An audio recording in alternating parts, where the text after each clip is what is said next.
മലപ്പുറത്ത് വീട്ടിലെ പ്രസവത്തെ തുടർന്ന് യുവതി മരിച്ച സംഭവത്തിൽ ഭർത്താവിനെതിരെ നരഹത്യാ കുറ്റം ചുമത്തി.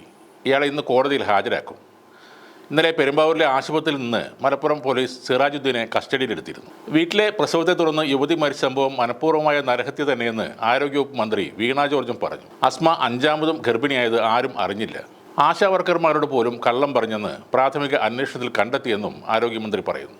കേരളത്തിൽ 1 ലക്ഷം പ്രസവം നടക്കുമ്പോൾ 19 അമ്മമാരാണ് മരണപ്പെടുന്നത്. 19ലേക്ക് എത്തിയത് വലിയ ഒരു പ്രയത്നത്തിലൂടെയാണെന്നും മന്ത്രി പറഞ്ഞു. കഴിഞ്ഞ ദിവസമായിരുന്നു മലപ്പുറം ചട്ടിപ്പറമ്പിലെ വാടക വീട്ടിൽ അസ്മ ഒരു ആൺകുഞ്ഞിന് ജന്മം നൽകിയത്.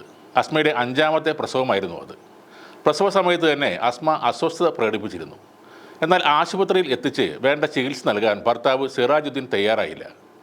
കുഞ്ഞിന് ജന്മം നൽകിയതിന് പിന്നാലെ അസ്മ മരണത്തിന് കീഴടങ്ങി. യുവതിയുടെ മരണം അതിദാരുണമെന്നാണ് പോസ്റ്റ്മോർട്ടം റിപ്പോർട്ട് പറയുന്നത്. പ്രസവശേഷം വൈദ്യസഹായം ലഭിക്കാതെ രക്തം വാർന്നാണ് യുവതി മരിച്ചതെന്നാണ് പോസ്റ്റ്മോർട്ടം റിപ്പോർട്ടിലെ കണ്ടെത്തൽ.